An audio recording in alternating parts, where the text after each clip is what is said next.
School থেকে ফেরার পথে চপ আর পেঁয়াজি ভাজছে দেখে দোকানে দারুণ লোভ হলো, কিন্তু গতদিনই মোমো খাওয়ার জন্যে সেই লোভটা সংবরণ করে বাড়ি চলে আসলাম। বাড়ি আসলেও মন কিছুতেই মানছিল না, তো ভাবলাম বাড়িতেই পেঁয়াজি বানানো যায়। বাড়িতে চপ বানানোটা একটু ঝামেলা কিনা, তো ভাবলাম সহজেই পেঁয়াজিটা বানিয়ে ফেলি। তার জন্য প্রথমে বেসনটা নিয়ে নিলাম, আর তাতে একটু জিঞ্জার গার্লিক পেস্ট আর শেজওয়ান কিউলিনারি পেস্ট এর সাথে লবণ দিয়ে বেসনটা ভালো করে মিশিয়ে নিলাম। তারপর তাতে পেঁয়াজ আর ধনে পাতা, লবণ, গোলমরিচ, লঙ্কা এ সমস্ত দিয়ে জল দিয়ে ভালো করে ব্যাটারটা তৈরি করে তেলে ভেজে নিলাম।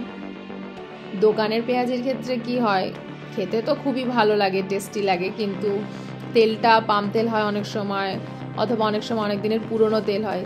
কিন্তু বাড়িতে এইভাবে পুরোপুরি ছাঁকা তেলে না ভেজে অল্প তেলে শুধু যে পেঁয়াজিটা ভাজাই হলো তা নয়, তারপরে যদি অয়েল প্রেস পেপারের উপরে এটাকে নাও, যদি তা নাও থাকে 2-4টে টিস্যু পেপার আমি যেমন নিয়ে করেছি তার উপরে করো, তাহলে বেশি তেলটাও সোক করে নেয় আর বাড়ির বানানো স্বাস্থ্যকর তেলে ভাজাও খাওয়া হয়ে যায়।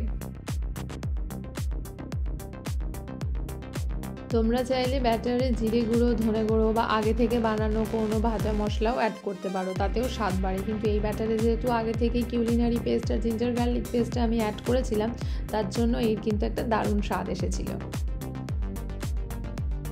আর পেঁয়াজি খেলে কি আর শুধু খাওয়া যাবে, পেঁয়াজির পরে একটা চা টান হয় কি না, তাই তার সাথে মশলাদার রচা আর ভাজা মুড়ি মানে কড়াইয়ে হালকা সর্ষের তেল দিয়ে মুড়িটাকে ভেজে নেওয়া,